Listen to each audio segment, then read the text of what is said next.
Hello everyone, আসসালামু আলাইকুম। আপনারা স্ক্রিনে 10টি প্রশ্ন দেখতে পাচ্ছেন।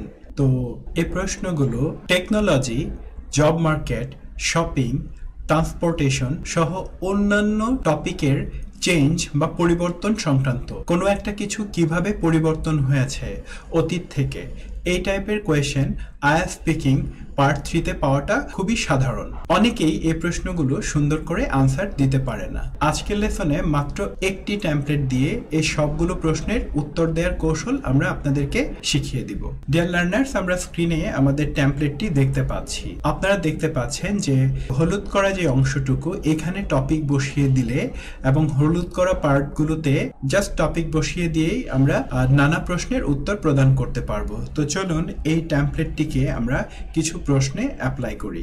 আজকের লেসনের প্রথম প্রশ্নটি হলো, হাউ হ্যাজ টেকনোলজি চেঞ্জড? কিভাবে প্রযুক্তি পরিবর্তিত হয়েছে the way people learn in your country? যে পদ্ধতিতে আপনার দেশে মানুষ শিখে থাকে কোনো কিছু। আনসারে আগের স্লাইডের দেখানো টেমপ্লেটটিকে আমরা ব্যবহার করেছি। তো এখানে বলা হয়েছে ইন রিসেন্ট ইয়ার্স, যার অর্থ সাম্প্রতিক বছরগুলোতে। There have been notable changes, উল্লেখযোগ্য পরিবর্তন ঘটেছে। There have been notable changes, এটা হলো সুন্দর একটা ল্যাঙ্গুয়েজ যা আমরা সব টপিকেই ব্যবহার করতে পারবো। এরপর এখানে বলেছি in education in my country, আমাদের দেশের শিক্ষাক্ষেত্রে। তারপর আমরা বলেছি দিস চেঞ্জেস আর মেইনলি, আমরা জানি অ্যামিজার মানে হওয়া বা থাকা, তার মানে এই চেঞ্জেসগুলো মূলত ঘটে থাকে ডিউ টু এর ব্যবহার করা হয়েছে। Advancement in technology, evolving social norms and global Trends. Yellow করা এই শব্দগুচ্ছগুলো আপনাকে ভালো মার্কস পেতে সহযোগিতা করবে। আমরা বাংলা মিনিংটা এখান থেকে দেখে নিব। ওয়ান মেজর শিফট ইজ, একটা প্রধান পরিবর্তন হলো। তাহলে দেখুন ইন রিসেন্ট ইয়ার্স দিয়ে শুরু করা হয়েছে, তারপর একটা প্রধান পরিবর্তন বলার জন্য এই ফ্রেজটা ব্যবহার করা হচ্ছে। তাহলে সেটা কি? The increased use of online learning platform, online learning প্ল্যাটফর্মের বর্ধিত ব্যবহার।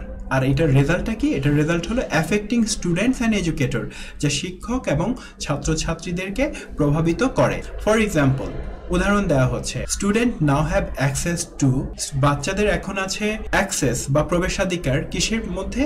A wide range of resources, বিস্তৃত পরিমাণ যে রিসোর্স আছে সেখানে প্রবেশাধিকার আছে। ফ্রম এনিওয়্যার, যে কোনো জায়গা থেকে। এরপর প্রথম চেঞ্জটি বলার পর দ্বিতীয় চেঞ্জ নিয়ে কথা বলছে। Another significant change is the integration of interactive tools, interactive টুলগুলোর একত্রীকরণ কোথায়? ইন ক্লাসরুমে। Leading to more engaging learning experience, যা আরো আকর্ষণীয় শিক্ষার অভিজ্ঞতা প্রদান করে।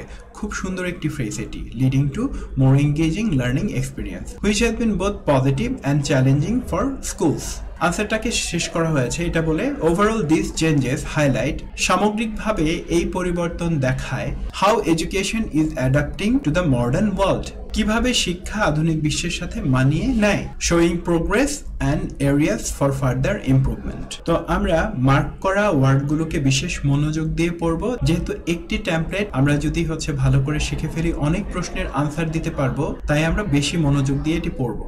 আমাদের লেসনের দ্বিতীয় কোয়েশ্চেন হলো, how have shopping habits changed in your country over the last decade?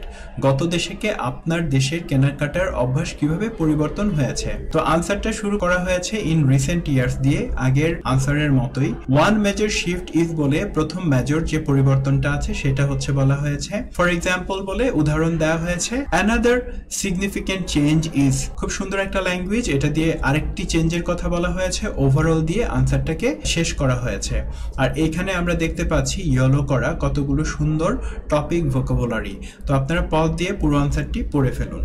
আমাদের লেসনে সর্বশেষ কোয়েশ্চেন হলো, what changes have occurred in people's eating habit in your country? আপনার দেশের মানুষের খাওয়ার অভ্যাসে কি পরিবর্তন ঘটেছে? তো আমরা আগের টেমপ্লেটটি কিন্তু এখানে ব্যবহার করেছি এবং কতগুলো সুন্দর শব্দ ব্যবহার করেছি। আপনারা পজ দিয়ে এটিকে পড়ে ফেলুন। সবার জন্য অনেক শুভকামনা আজকের লেসনটি উপভোগ করার জন্য।